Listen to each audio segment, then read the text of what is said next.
What shook me was the feeling of responsibility.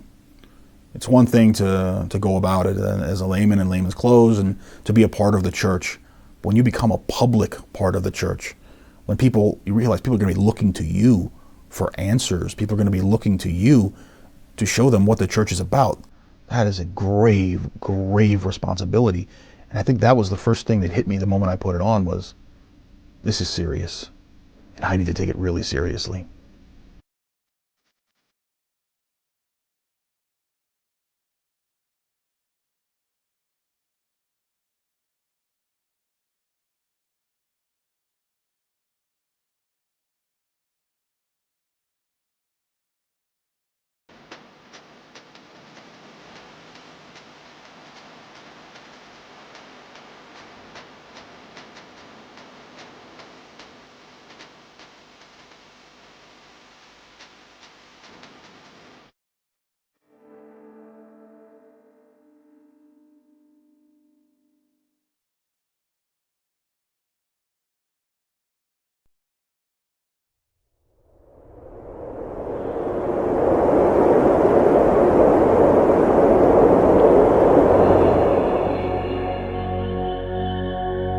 God's calling all of us to holiness, but in a particular path.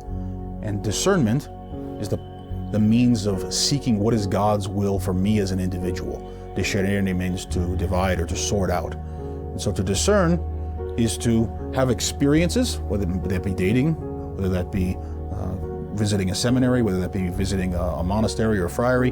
And in those experiences, God does something in our heart. We don't need discernment for, do I wear black socks or do I wear white socks? But we need discernment for, do I give my life to God as a married person? Do I give my life to God as a nun? Do I give my life to God in some other manner? So the discernment process is unique, to each person, but it's not done in a vacuum. So you seek people you love and you trust, and a good spiritual director hopefully to help guide you into God's plan. I was able to get a spiritual director, which was a big help in discernment. Spiritual directors are hopefully trained at helping people go through that process, walking with you through that process, helping you listen to God and understand what God is calling you to. It becomes clear to us that we are called to look further into this, or we're able to discern that, to separate that out, and our path becomes clearer. So to discern is ultimately to seek what is God's will for my life, for me to become a saint. Somebody might want to discern is they're searching for a meaning in their life, searching for happiness. I think that people will do that because they long for holiness, long for unity with God, long for just peace in their lives. Yeah. So I began discerning my vocation when I was in my 20s. Up to that point, I had no interest in discernment. I really didn't know what it was. And I had no interest in God or God's will for my life. I just lived according to what the world said would make you happy. Power, pleasure, money. My reason for discernment was just living a very worldly life, and at the end of the day, continuing to have this emptiness within me and longing for more out of life. And the more I slowed down, the more I felt the Lord speaking inwardly. And ultimately, I found in my life that those things just left you more empty and broken. And through many painful experiences that brought me to my knees, I came face to face with God and God's love. And in that moment, I realized there was nothing else on this earth worth living for than coming to know God's love and share God's love with others. So I began actively seeking, what does God want me to do with my life? I said I was discerning, but I actually wasn't. I was afraid to do something about it, so I kept discerning for a long time until my spiritual director told me, well, Alex, you have to make a decision. I mean, are you gonna get married? Are you gonna stay single? You're gonna join the religious community or become a priest? Really, at the heart of real discernment, just kind of figuring out, when you're looking back on your life, how has God been present to me in my life? Like, what are the graces present? What gives me peace? What gives me happiness? I was able to be around different religious communities, which I started seeing these men and women religious, just filled with joy, filled with that authentic joy that I desired, and I saw that and wanted to have that. So thankfully I was able to connect with the Capuchins in the mall. People were saying, you got to go visit these monks in the mall. And it turns out, obviously, they were Capuchin friars, not monks. And so the friars there planted the seeds of the Capuchin life and invited me to come on a discernment retreat. This is the second time I've been on this retreat. Of course, I was invited by Deacon Hal, and I love this retreat because of its quietness, its contemplativeness, and time with brothers is always a good time. A series of events brought me to the starting point, but primarily it was because I came to realize that we are created for God and not necessarily for ourselves. And since God is the creator, there is a need to pretty much find out what He wants, us to do with the life He has given us. So I think that was what kickstarted my process of discernment.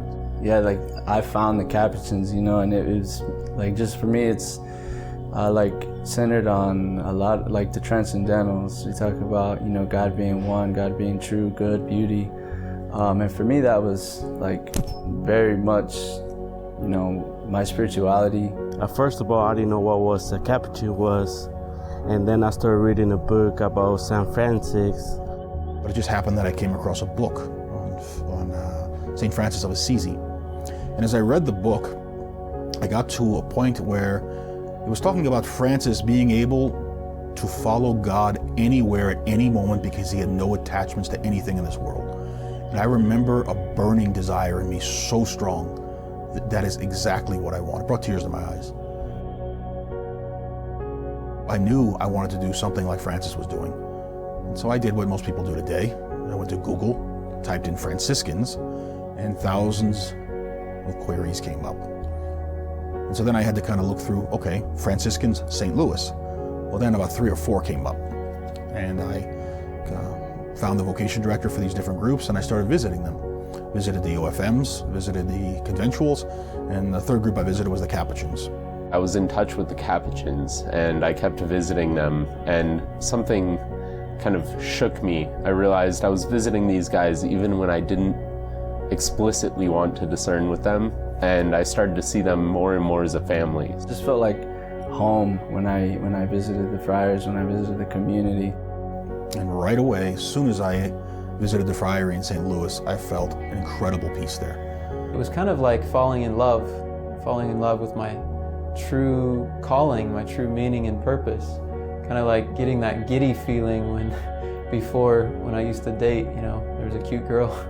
When I heard that the Capuchins did ministry to the poor and even to the poorest of the poor, that really sparked my interest. So that balance of contemplation, action, and the exact group that they ministered to really stuck out to me. They embody, everything St. Francis, lived for, which is for Christ, for the poor, for evangelization, for spreading the good news, loving one another. Ultimately, what led me to the Capuchins was a desire for a deep life of prayer, but also to be close to the marginalized, to be close to the poor, our friends who are suffering in the world, and to live in community with others. So just this holy balance that they try to live out, to serve others and stay connected to the Lord at the same time. I got to know the guys who really treated each other like brothers. They were down-to-earth guys who worked with their hands, who worked with the poor, who lived together in community, who prayed together, celebrated Mass together. And the more I went and visited them, the more I felt in my heart this was what God wanted me to do. And the reason why I chose them over the diocesan life was feeling that there may be a better balance. I'm seeing myself as a person who needs more contemplation time, needs more prayer time. And that was my plan, actually, finish college and then apply for the diocese. But yeah, to me it was just a lot of freedom whenever I when I visited the Capuchins, I felt better in my faith knowing that I didn't have to worry about having a lot of things in my life. Priests live a very, very active life, more active than what I would have liked. So if I don't have that time in prayer, that time in contemplation, I can't effectively minister to these others who would need that source, that sort of help for them. So why didn't I join the diocesan priesthood or become a monk? Well, community life was certainly attractive to me. So the monastic life was attractive, but so was the Franciscan life, the mendicant life. The Capuchins interact with the world. I'm not saying monks don't step out of their enclosure, but the Capuchins interact with the world. But at the same time, they also have fraternity between the brothers, and they have time for prayer. I didn't feel that it was for me. I felt more called to be part of a community. And it's weird because I'm an introvert, and you would think, okay, monks would be more suitable for me. I knew I didn't want to be a monk because I didn't want the vow of stability, and I didn't want to be basically stuck inside without being able to do ministry. It was a little too heavy on the contemplative side for me. I realized I didn't want to be a monk because I couldn't be out with the people as much. I wanted to do the apostolic life, and that's what I saw in the Capuchin Franciscans, the balance of a deep prayer life and also a deep apostolic life to serve the people, especially the poor. So the next step in this process would be an extension of application from the Capuchins. And so ultimately, after months of discernment, I asked to apply and was accepted. At that point, through spiritual direction and prayer, that I decided it was time for me to take the big step and join. I did the different things. I made lists. I had images that I prayed with. And one day in prayer, a little voice said, "Be a Capuchin," kind of came in a whisper. Some families get very upset because they think they're losing their son or daughter, or they're not going to have grandkids. It took her some time to recognize that she was actually getting many sons and many more family members through the Friars that I had joined, and now she's very thankful. So my family was, for the most part, pretty supportive of my vocation. A lot of my family comes from the military, but they didn't want that for me. They said they wanted me to do what I had wanted to do. So I felt that call more towards a religious life, more of a life of service and of prayer. And my family, being very devout Catholics, were very supportive of me throughout that. My family was very supportive. As soon as I found out, I called them. I told them that I was accepted, and they were very excited for me. Both my parents are very active in their faith life, and even my sisters, they were very excited for me when I decided to join. My parents had a sort of different reaction. They were very supportive of me in discerning. They were very supportive that they believed I was following God's will for my life, and so they would pray for me. But at the same time, I think that if they had their druthers, that I would have become a diocesan priest, because I would have stayed in St. Louis. I would have been closer to home. I would have been able to visit with them more. But when they saw that really wasn't a good fit for my life, and that this is really what I thought I was supposed to do, they were incredibly supportive. I actually owned a business, a restaurant, with my father, and we were in business together. And I had this calling to the priesthood, and I was pretty sure about it. And about 6 months into business, one evening after we closed down, my dad and I and some other employees were there, and he said, "Son, someday all this will be yours." And I said, "Well, gee, Dad, I don't think so, because I think I'm gonna have to go and join the priesthood." And he was like, "What? You can't leave me. I need you, rah, rah, rah." Not everyone understands, because not everyone's a Catholic, so to speak, and this may seem kind of strange or different, but there's nothing but support. That was just kind of an initial reaction, and time went on, and he saw how true the calling was, that I kept pursuing it. And then once I joined the Capuchins, he was able to see how much joy there was for me in my life. I feel like I've grown closer to my family throughout my time with the Friars. I really love going home to visit them, visiting my sisters and all of that. We have dinners at their house sometimes. They sometimes join us for dinner, and she realizes the joy that I have through this vocation. It adds to the discernment when your family's behind you. So, yeah.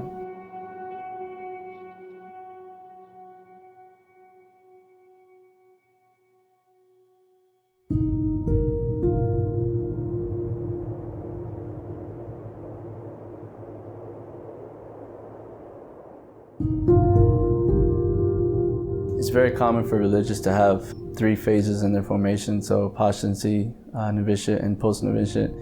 So for postulancy, it's about asking yourself, is this for me? Is this my life? Is this what I want to dive into? Postulancy is a year of discernment. Many times we meet young men who are trying to discern their vocations, and maybe they live close to a friary, maybe they don't. As is often the case today, they don't. And so it's hard for them to come to visit us and to have a good experience of our way of life in just a few days. But if they have come to visit us, if they've been on a retreat with us and they've kind of felt that tugging on their heart from God that maybe this is what He's calling me to, then we invite them to postulancy. Postulancy is the time to postulate, to question, to ask questions about your own life with the Lord, and also for the people, the professed brothers here, to ask questions, to help to guide you to see if this is really God's plan in your life. And it's a beginning step, a kind of initiation among other brothers. It's a time for you to look at the order that you think about joining, but from the inside, because you may have looked at it from the outside while you still had a job and a car and a house, or lived with someone or parents or school. You get a glance when you go for dinners or maybe a day retreat, but it's something different when you actually live within the community. And now you come to live with the religious order, and you get to see them on a daily, day-to-day basis, bumping elbows and rubbing shoulders and all that. And also they get to look at you, right? So it's a two-way street. This guy looked good when he came for breakfast and lunch and prayer, but now we get to live with him every day, and just to see if you're in the right place with a good fit. Postulancy is on the part of the postulant, like me, looking at the order and questioning and turning to God and saying, is this what you want? Is this brotherhood what you want? Are these ministries what you want? Is this prayer life what you want for me? And it's a time really just to get your feet wet, to get in and try ministry, to learn the prayer routine that the friars have. So my years of postulancy were exciting. I was thankful to dive in to religious life because it was all new. It's a period of immersing yourself into the life of the friars, of joining in the prayer life, of joining in the ministry, of joining in the fraternity, and saying, is this where I'm supposed to be? It's them saying, is he someone who's supposed to be with us? So you see some of the struggles that we go through, the joys that we have. You get more of a feel of the life, of the schedule that we live. And that really can't really be grasped until you actually live it. I know for myself, I'm more of a person who needs to actually go through that to get my hands on something before I actually make a decision or learn. It's really hard to discern your vocation from afar. And it's hard to know if you're going to marry a woman when you can't actively be dating her because you live in a different city. Right? You can't really come to know each other. And so postulancy is the opportunity for young men to come live with us. So it's just a time to start learning the history of the order, the charism of the order, but also the local legends. You start learning the names of the people that came, and you get to meet all the people in the community. So it's an initial phase of becoming one with that family. You're a part of the life. The only thing that's different is you're not with the habit. You have the towel cross. And so, in the beginning, there's like a whole ceremony when you're toweled, like we call it. It's a toweling ceremony when you're given the towel cross, and it's just like an actual symbol, meaning of embracing the cross that you're desiring to carry for the rest of your life. And so postulancy is kind of rooted in that question of, is this what I want to do? Is this what I want to be?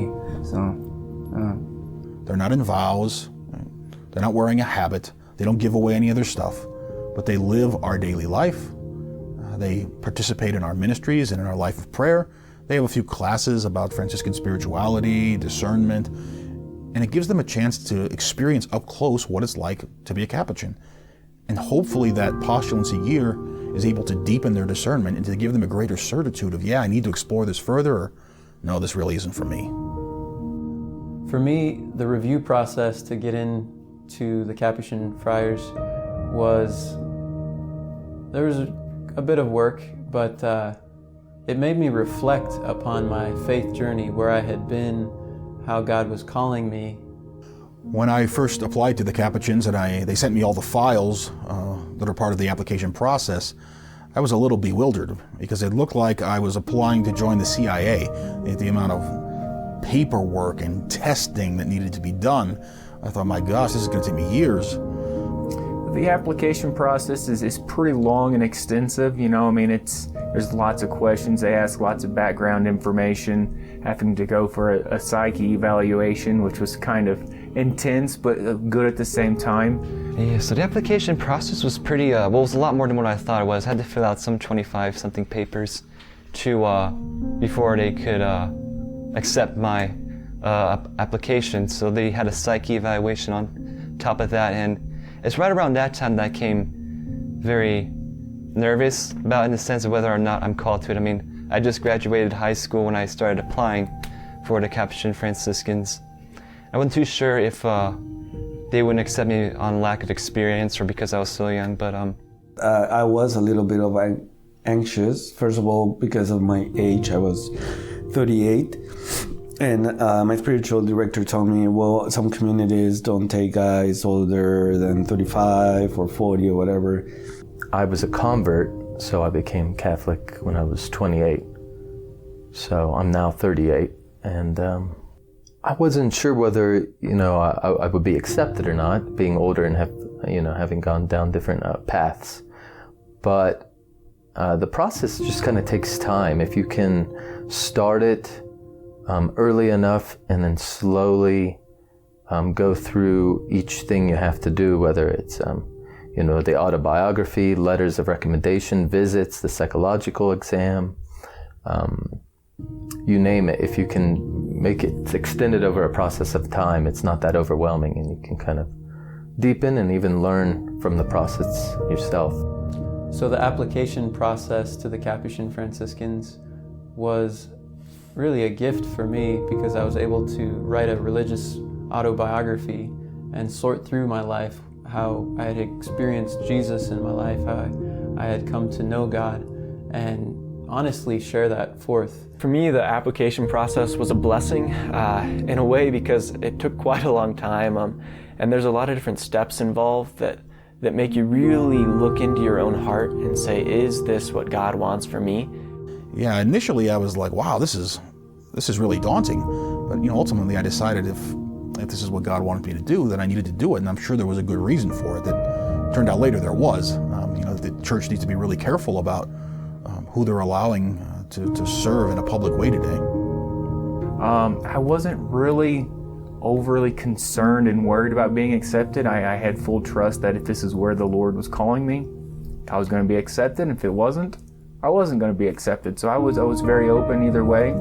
I felt this is what the Lord asked me to step towards, and was continuing to abandon myself to Him during that whole process. Like for me, like not knowing, like that gets me excited. Like if I'm driving and I get lost, like I get excited off of that. But yeah, it's like it's the same thing with when I put in my application. Is like an exciting but kind of wondering, like, all right, what's gonna happen? What am I gonna do if I don't get accepted? So there was a lot of excitement slash I guess fear or just wonder. I'd actually gotten turned down from another religious order that I'd applied to. So when I finally got to the Capuchins, I was strangely confident that this was the right place for me. I remember things just falling into place. Really, God's grace flooded upon me in that time, because I truly believed that God was calling me in this path. And I see that God was really gracing that moment, that time. So the application just came together beautifully.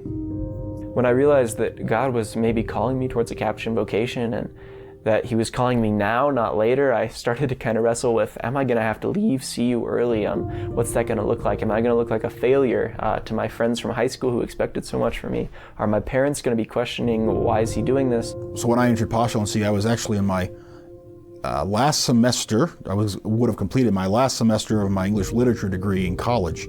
So I ended up leaving right before I finished the degree. I also worked for my dad's company, and I worked building websites, and I did landscaping and manual labor type work on the side. So I kind of had to part with all of those things, trusting that wherever God wanted me to go, I would go, and what I needed to pick up later in terms of school and education, that would come in the right time.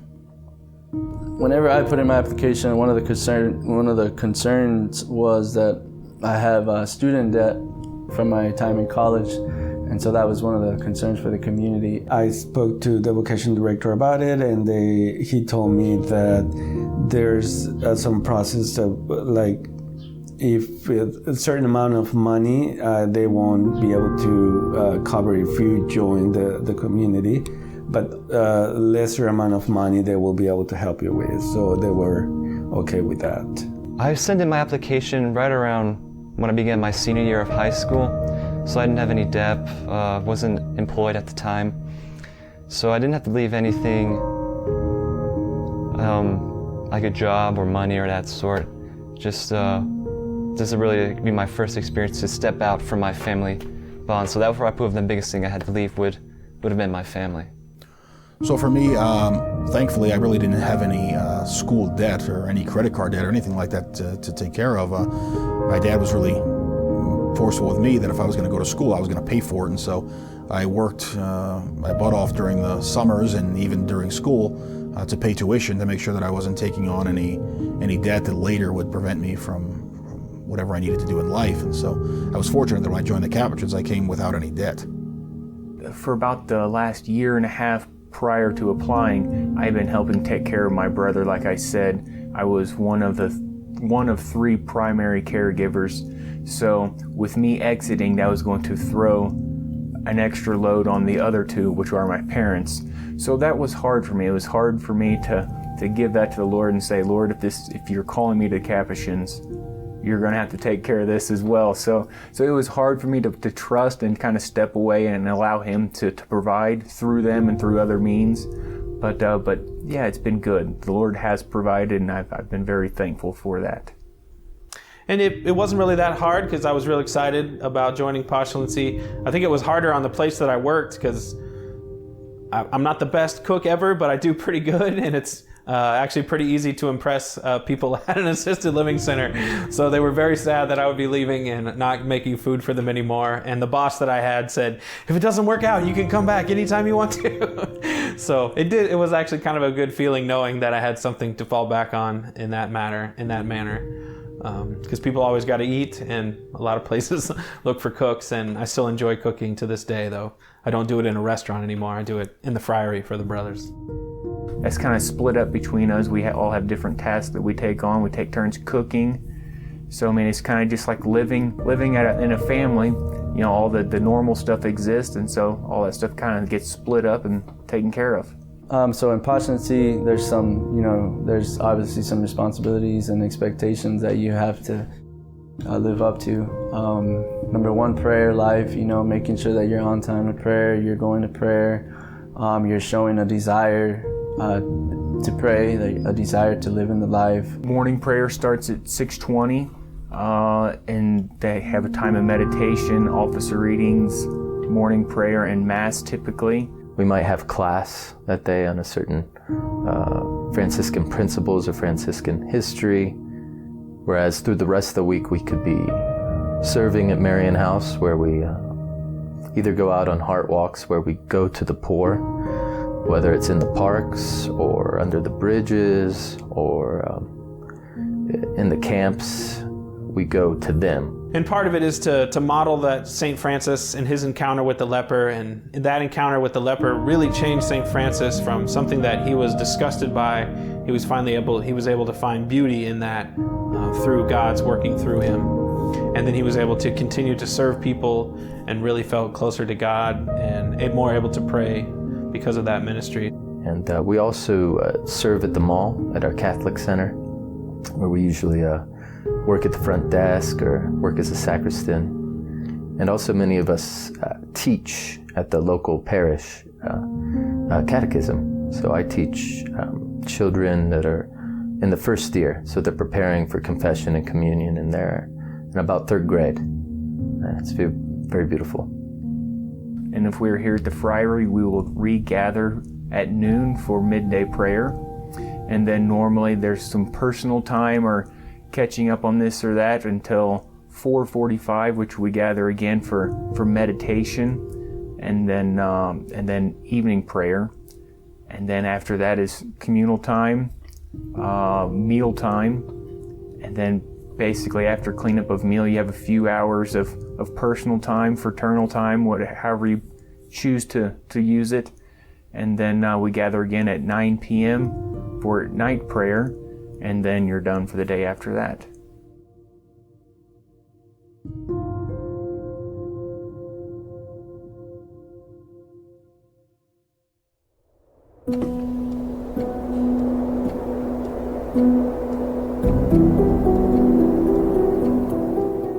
The goal of the novitiate is to teach someone to pray, to teach someone that the priority of the Capuchin life is prayer. Before fraternity, before ministry, before anything else, our relationship to God is paramount. Our constitutions say that all temporal things should be subservient to our life of prayer, and the novitiate is meant to instill that in person in a deep way. So the model for postulancy is embracing the leper, and the model that I understood for novitiate is when Francis would go to the cave and pray by himself. Postulancy is not a canonical year, so it's just a time to live in with the friars, get a feel of what life is about, so that we can more fully discern when we go on to the novitiate. So the novitiate is sort of a cave experience, a pulling away from the world, not as much activity, not as much media, not as much classes, at least a different kind of classes. The novitiate's a lot more contemplative. We only have one day of ministry every week. That was just on Thursdays we would do ministry, because most of the year is devoted to prayer time, to really deepen our life of prayer. We also get one free day a week, so we can go into town and we're not completely cloistered, because that's not our ultimate call. But overall, it has a much more contemplative feel. For me, the main difference in my novitiate from my postulancy was the size of the community. There were so many different guys coming together from different provinces around the world, English-speaking parts of the world. And they, a variety of cultures. We got to spend such quality time together. In my postulancy, I only had a couple other brothers in the house. I think we were either 7 or 8 brothers in the community. And then when I got to my novitiate class, I had a pretty large class. We were 22 people when we started, and then there were 7 or 8 members, professed friars of the community. So we were about 30 people altogether. So that part was quite different, and then also the location was different. My novitiate was in California, right outside of Santa Barbara. Novitiate was a tremendous experience for me, because it was away in California on this beautiful, 400-acre place that was donated to the Capuchins. So we were able to have such a deep year of prayer to get to know Jesus, to get to know the Lord in a much fuller way. I would go for long walks on the hillside, or go for a long bike ride, and that would help me in the discernment process. It's also when we start to wear the habit. The first day of novitiate, you receive the habit of probation. There's a habit of probation that has a caparone on it, just a piece of fabric that goes over, that kind of distinguishes us between the friars that have taken vows. It's different from the one that I've got on now, because it has a caparone, and it's like a scapular that reaches to the cord. That just distinguishes the novice. I'll give an embarrassing answer to what it's like to put on the habit for the first time, because it's almost like young girls shopping for prom dresses. I was so excited to put on the habit for the first time. You're so excited eventually to put on that habit. You've been doing this for over a year now, and everybody's wearing brown, and you just kind of want to get it on with it. I just wanted pictures like right away, and everyone was rushing to get pictures. And after we got pictures, a bunch of guys were like rushing to the computers to share them. I had a lot of questions about who am I now? I had about 32 years of being Brandon that lived in the world, and now all of a sudden I'm Brandon that lives in a friary and wears a habit of St. Francis. It was a whole experience of, you're like you put the habit on, and I remember like the day before I was trying to like get ready, and I was trying to be like, like I'm not worthy, I'm not ready for this. I'm not where I want to be to accept the habit, The first time I got to wear it, it was actually very exciting. Although that didn't last too long because there was no AC in the building and it was super hot in California. I was expecting to be have a strong reaction when I put on the habit, and I didn't have very much of a reaction at all. We had to have like a special class before novitiate on how to wear the habit. And there were some silly things about it, how to go up steps and how not to fall down backwards, how to wear the rosary on the side without getting caught on things. And the habit that I got was very thick, so I wore it the most I could, but I did suffer. Most of us suffer because it was very hot. I mean, you will get to the chapel and you start sweating and your rooms and everywhere. But that's the practical part. Yeah, so I remember like that night, I was walking up the mountain with one of my classmates, and we were both like just in awe, like just amazed at like being able to put on something that has so much history, something that has so much faith, and so many saints are a part of this garb. But I do remember the first time I put it on, what shook me was the feeling of responsibility. It's one thing to go about it as a layman in layman's clothes and to be a part of the church. When you become a public part of the church, when you realize people are going to be looking to you for answers, people are going to be looking to you to show them what the church is about, that is a grave, grave responsibility.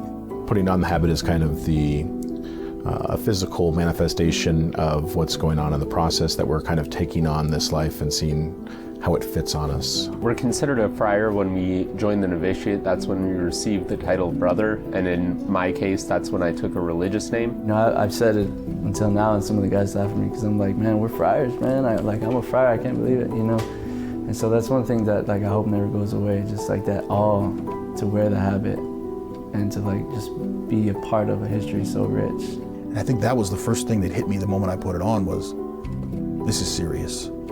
I need to take it really seriously. It takes a while, for the family, I think, to get used to. I feel like, and they're fine now, But at first, it's like I could tell it's a little can I hug you? My family visited me in the novitiate.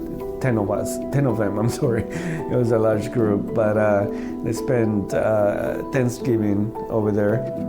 When my family first saw me in the habit, they kind of smiled. My mom got teary-eyed.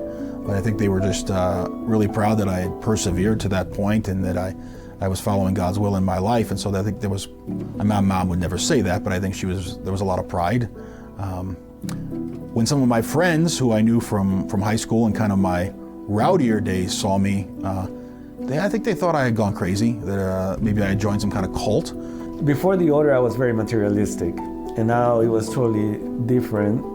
This is not you, man. You're the wild party guy, and all of a sudden here you are dressed like a monk, It was a big change for them to see me before and now with the habit and sandals, and I think there was shock, and rightly so. I had gone through a major change in my life, and I wasn't the same person anymore, and I wasn't the same person they had known. So yeah, it was a shock.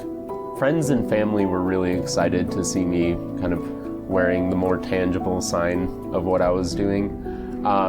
Strangers still don't know how to react. I guess people in general, we always get, some strange looks, we get the finger sometimes, or, people think we're part of a Star Wars film or something. Yeah, I was at a hospital one time, and a nurse pulls me aside and he's like, she said, "Hey, this guy wants to take a picture with you. He says you look like a Jedi." And all she had told him was that my name is Luke.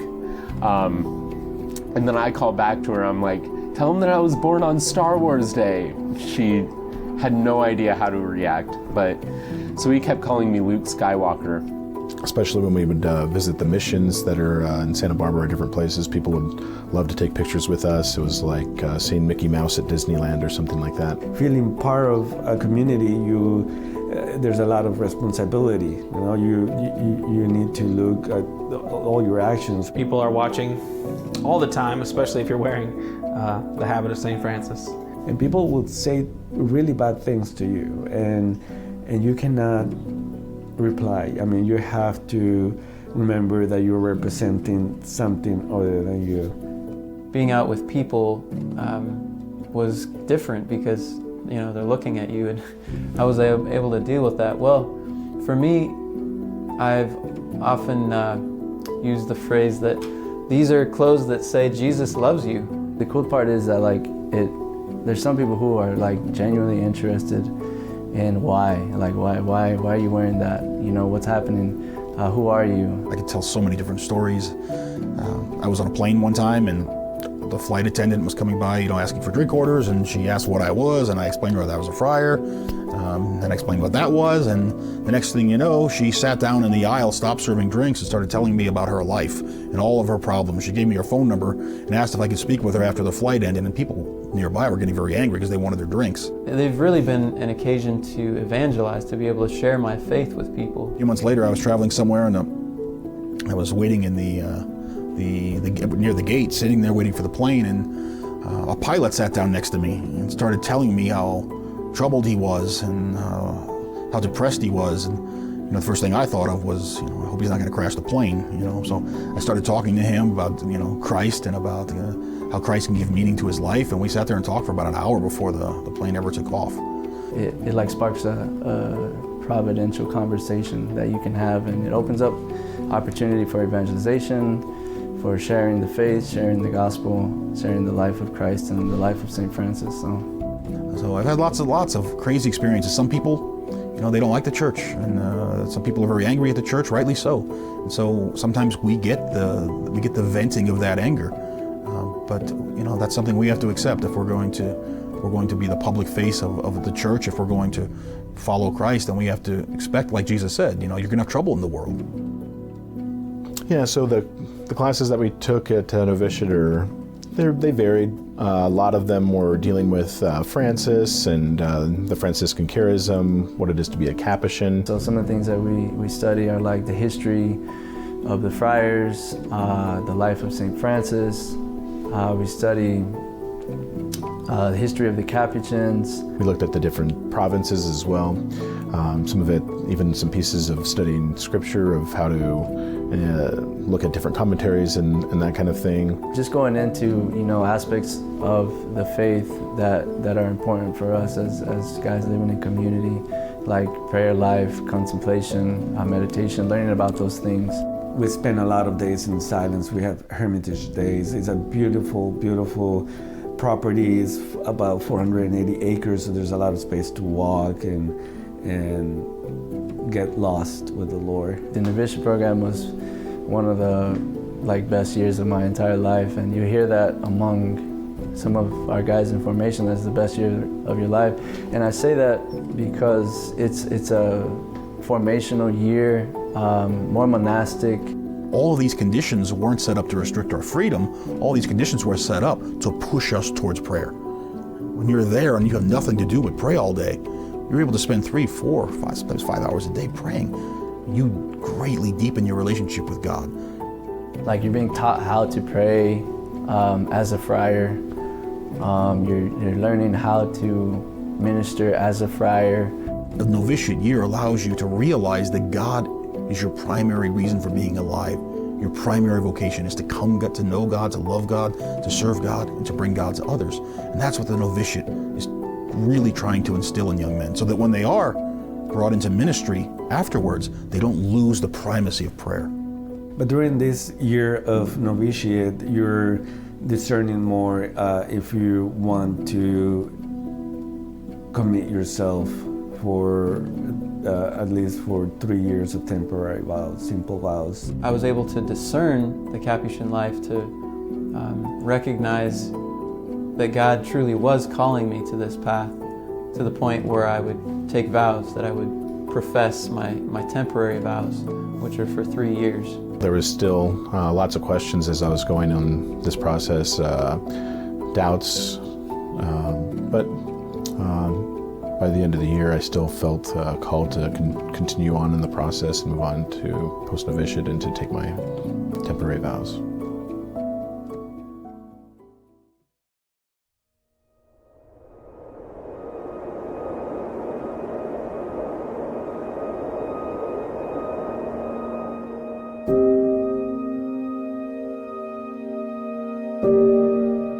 The novitiate, besides being an experience of Francis and the cave and prayer, also the whole time is at least for me, it was a preparation for making vows.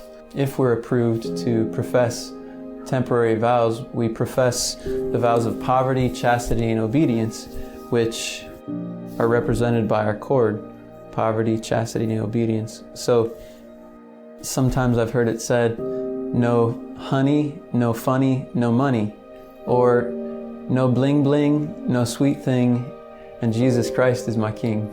So poverty, according to Francis, is having nothing of our own. So we, as a friary, own things, but everything I own is not mine specifically.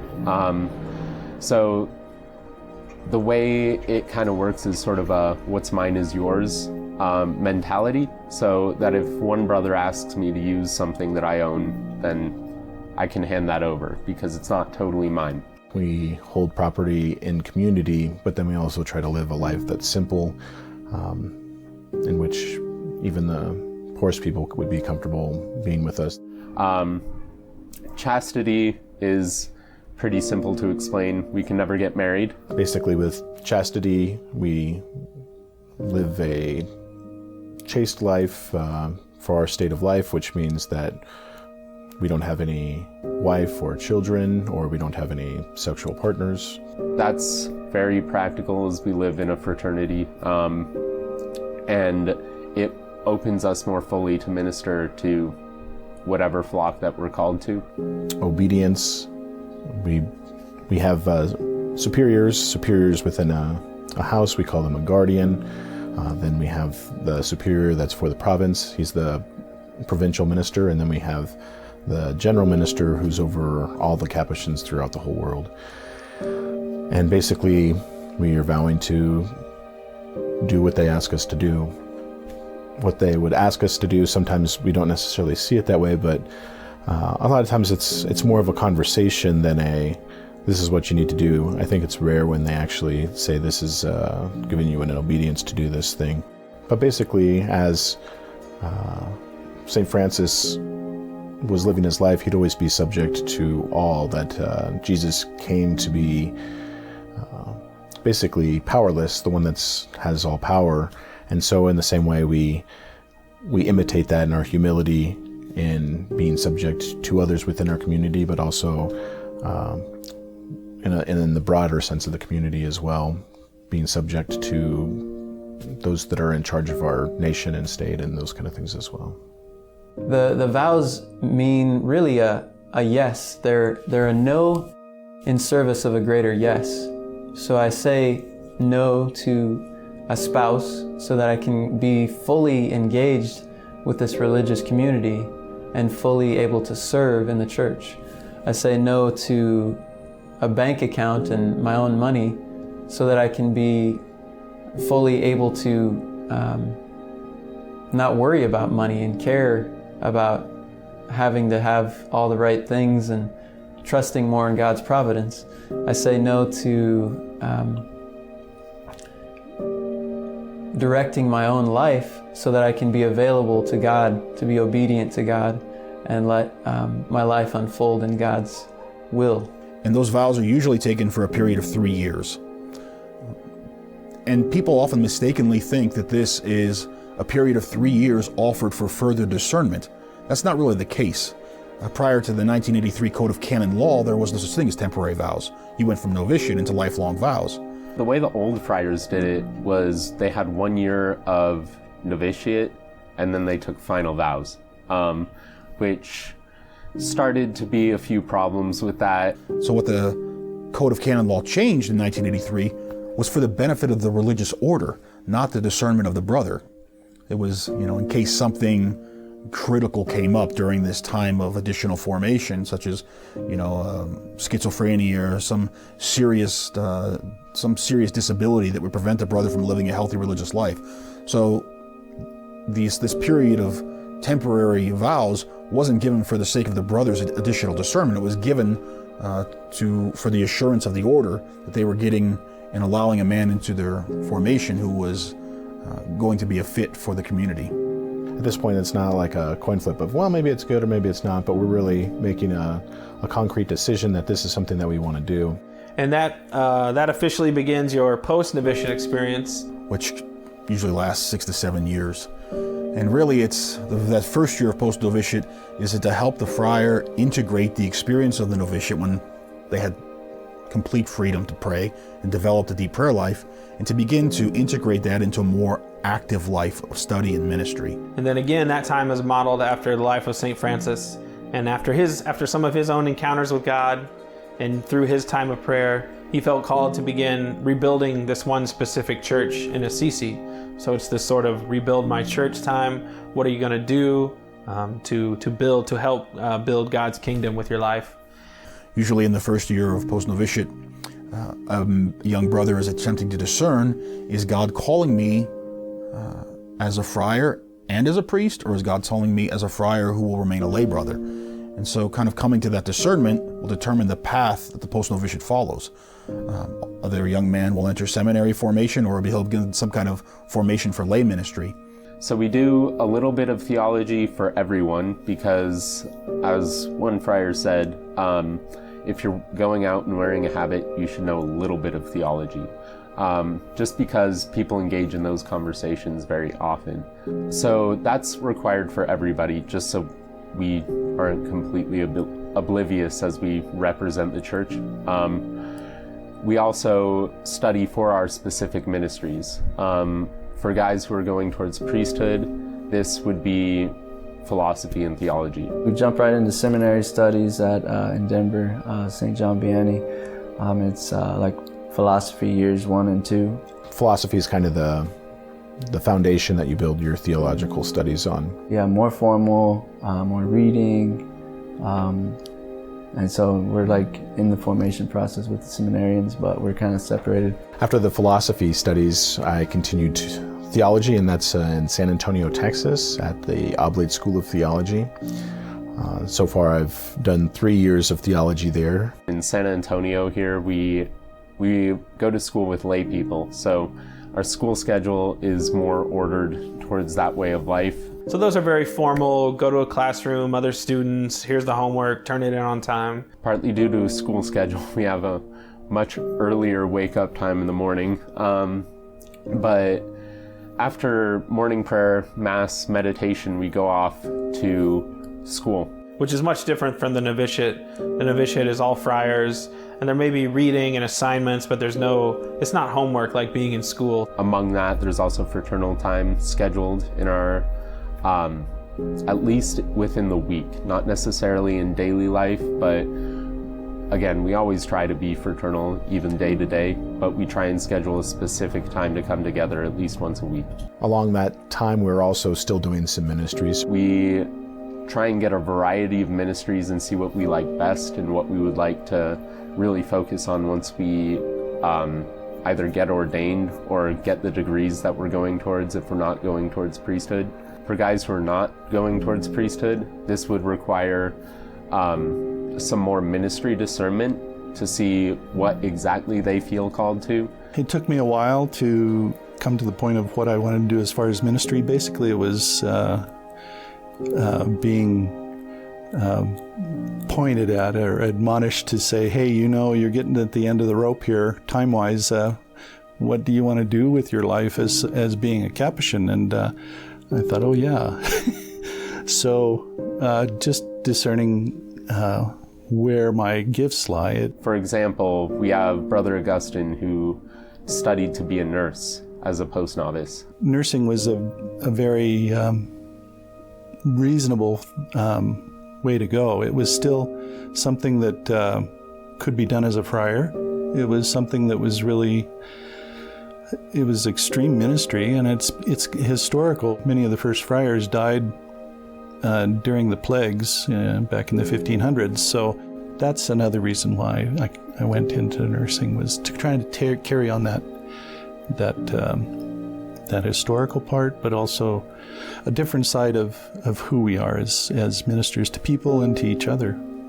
And we've had other brothers do quite a few various ministries and study accordingly. We require certain things of all of our guys during the post-novitiate period, and that includes the attempt to learn Spanish. So many of the places that we minister to speak Spanish, so I did a summer immersion in Guatemala to enrich my Spanish. I also did a clinical pastoral education internship, which is basically being a chaplain inside of a hospital for a summer. Usually trauma centers of hospital, to try to learn what it's like to be with people who are in crisis and going through incredible grief and anguish, and to learn how to bring the face of God to them in that experience. And we also ask guys to do some extra formation in terms of spiritual direction, because what we get in the seminary really isn't very much. There's been a lot of freedom, a lot of grace in saying, you know, I want this with my heart, you know, with all my heart. Even though there may be some small doubts in the back of my mind of what I was doing, everything seems so much more distant than this possibility, that it seemed like the right thing for me. And there was a sense of peace that was there for that.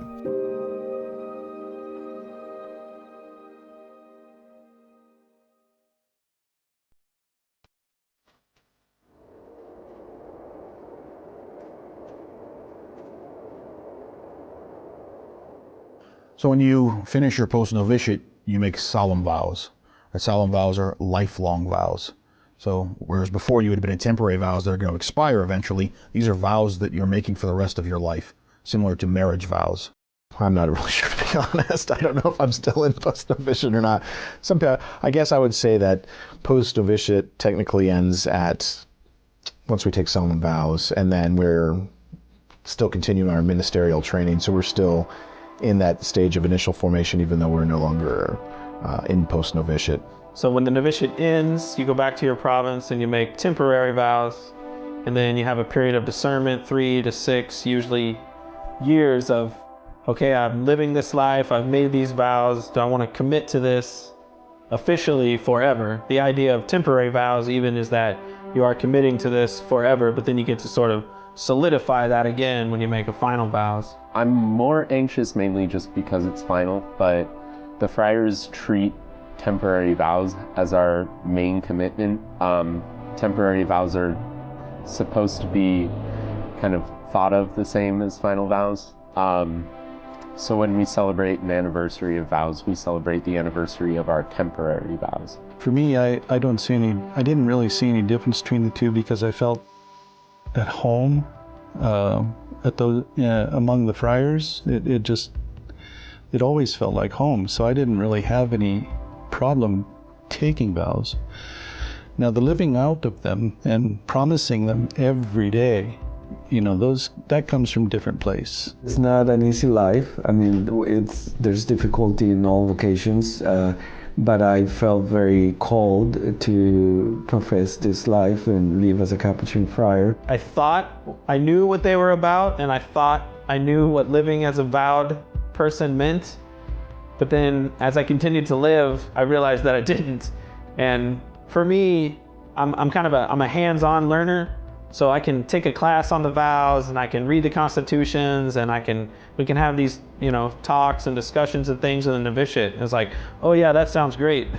I'm ready to do that. But then I finally make the vow, and I didn't actually like learn or understand what it really meant in day-to-day life until actually making them.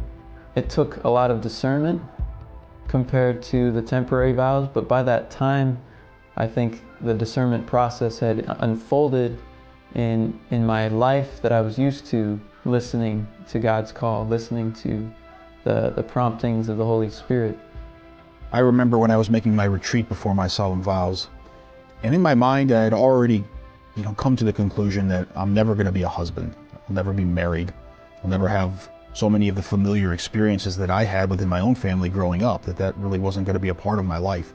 And I had come to peace with that. I think what hit me hardest in this preparation for final vows was the reality that I'm never going to have kids. I'm never going to have children. And I remember an incredible sadness in that moment and during that retreat. But it was a sadness that I really had to offer to God, because if I was going to be faithful to the vocation that I believed He was calling me to, I had to give Him this weight that I was carrying. Living and making mistakes and learning from the mistakes in a time of temporary vows helped me learn what they really were. And then by the time I was discerning final vows, I had been a number of years of living them and felt called to them and felt a lot of joy. Even through the struggles and mistakes, there was always more joy in the life of the vows: poverty, chastity, obedience. I mean, there was pressure because I know in our culture and in me, it was hard to commit. And I know it would have taken that leap of faith to commit. So with spiritual direction and my prayer, I was able to say, yes, Lord, let's do this. Like, it's not me alone. You're in this with me. I'm not alone. And for me, I describe it as a day of unconditional love. It was just a day to lay down my life for God as a Capuchin friar and just receive unconditional love back from God and from the whole community. They were almost all the brothers in the province were there. It was a really beautiful day of turning my life over and receiving back unconditional love.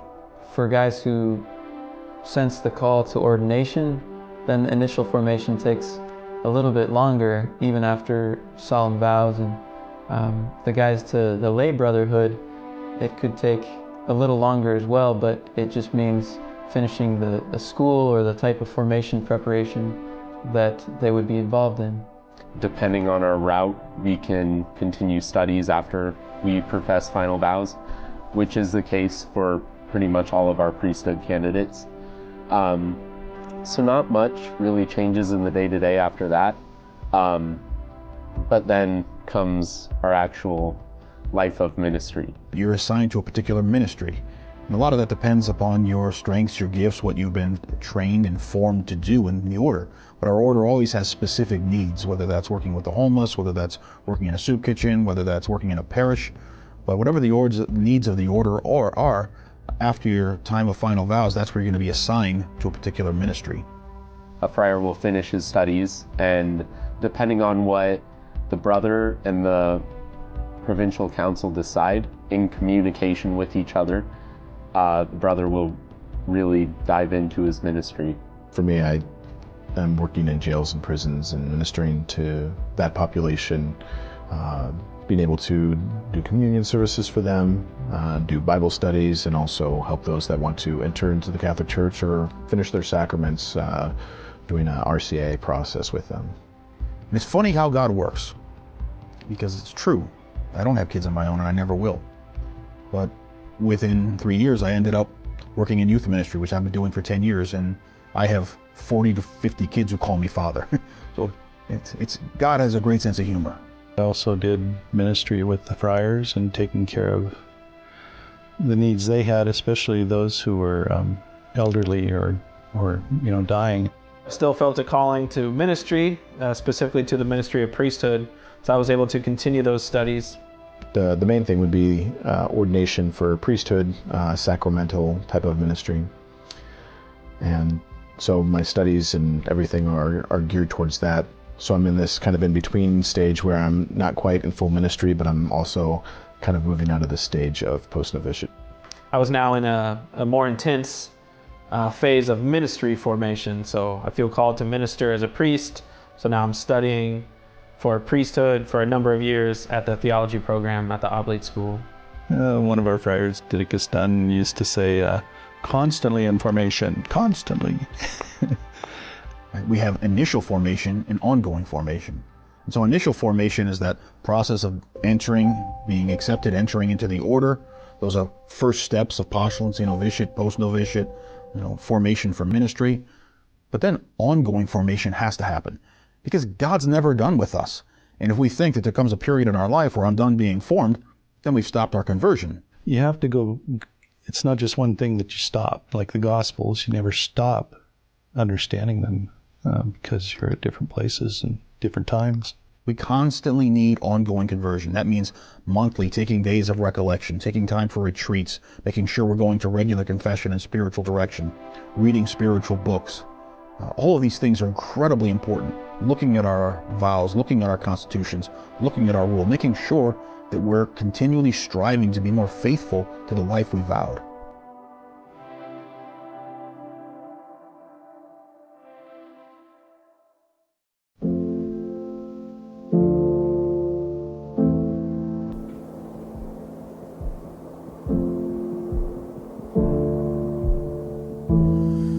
When someone encounters a Capuchin Franciscan, what's not apparent upon first sight is whether that friar is a brother or a priest.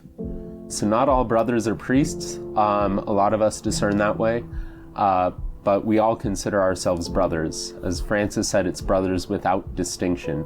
Right, that's our primary vocation. Friar comes from frater, meaning brother. But some of those brothers also feel the call to become priests, right, to serve in a sacramental ministry. And so while we live together in a community and relate to one another as brothers, some of those brothers are also ordained priests. My understanding of non-ordained Capuchin Franciscans is that they are technically lay people because they don't have the sacrament of holy orders. But traditionally, and I think in a lot of people's minds, like being a nun or being a brother is sort of like somehow, I mean, it's different than being a lay person, because lay people have the opportunity to have jobs and money and spouses, but a non-ordained member of a religious order doesn't have those opportunities. So technically it's the same category, but actually I think it's quite different. Holy orders are the orders of priesthood and diaconate. Not all brothers take holy orders, as I mentioned, but holy orders basically give the priest the ability to offer the sacraments. Priesthood, which some of the friars are called to, means that we are more greatly conformed to the ministry of Christ, to his saving action. And that means bringing people the sacraments, bringing them the Eucharist, hearing their confessions, being with them at the moment of baptism, being with them as they're passing from this life to give them the anointing of the sick. And again, not all friars are called to that ministry.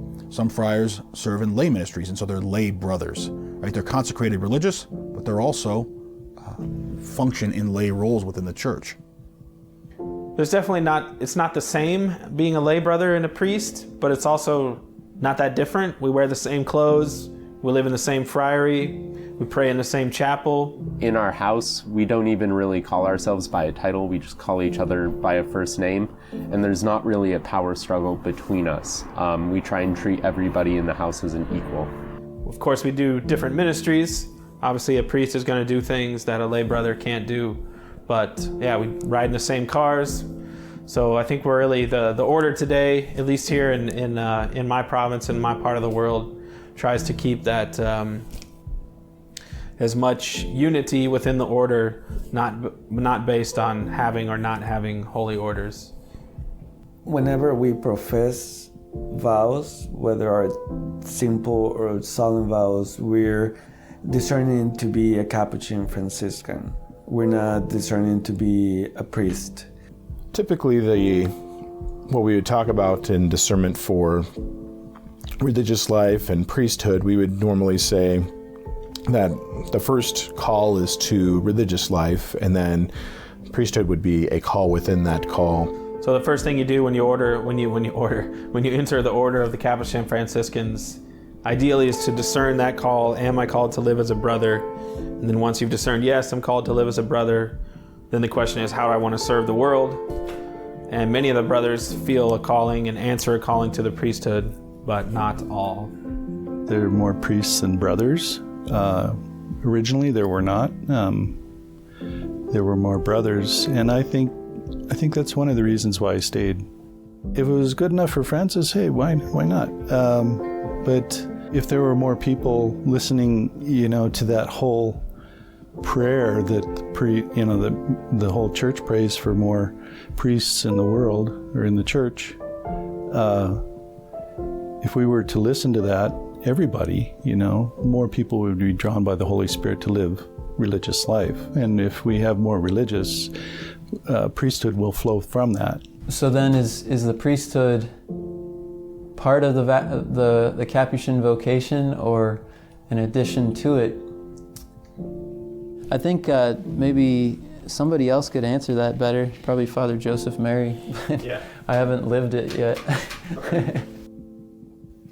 Donald said that. People might ask, are you a Capuchin and a priest? Or is priesthood directly tied to your Capuchin vocation? And I could only answer that by experiences that I've had. There are people at my parish that I work with on a weekly basis. They're new to the faith and they're new to the church. And they say, you're so different than the diocesan priest. And I say, well, in what way? And they say, well, you're just seems so normal, so human, so relatable. And I get so intimidated with my diocesan priest. And I said, I think part of that is our Capuchin identity flowing through our priesthood. You can never really separate the two. Right? If you're a consecrated religious, if you're a Capuchin living a certain spirituality, that's going to flow through into how you minister as a priest, how you serve, the way that you hear confessions, how you preach. You can never really separate the two. You're not going to have split personalities. If you're deeply committed to and striving to be faithful to your Capuchin life, that's going to seep through in all the different facets of your priesthood, in how you talk to people and in how you relate to people and in how they relate to you, how they experience you. You're a priest, but you're a Capuchin priest. And then the community is very good at, helping us pinpoint, some of our goals, some of our talents that they have seen within us. And they're very good at, directing us. Okay, we feel that you have a vocation for the priesthood, or we feel like you have a vocation to remain a lay brother. And yeah, more often than not, it's very positive, and there's a lot of, freedom that comes with that. When I was 7 years old, I felt a desire to be a priest. And it never really went away. I pushed it away. I tried to forget it. I tried to busy my mind with other things, but it kept coming back. And so even when I was beginning to discern religious life, which is about living in a particular life among a particular group of people who follow a particular spirituality that doesn't necessarily have anything to do with priesthood, that idea and that call of priesthood always stayed with me. For me, my initial call, I always felt called to be a priest, and there was kind of a need to discern where I was going to live out that call.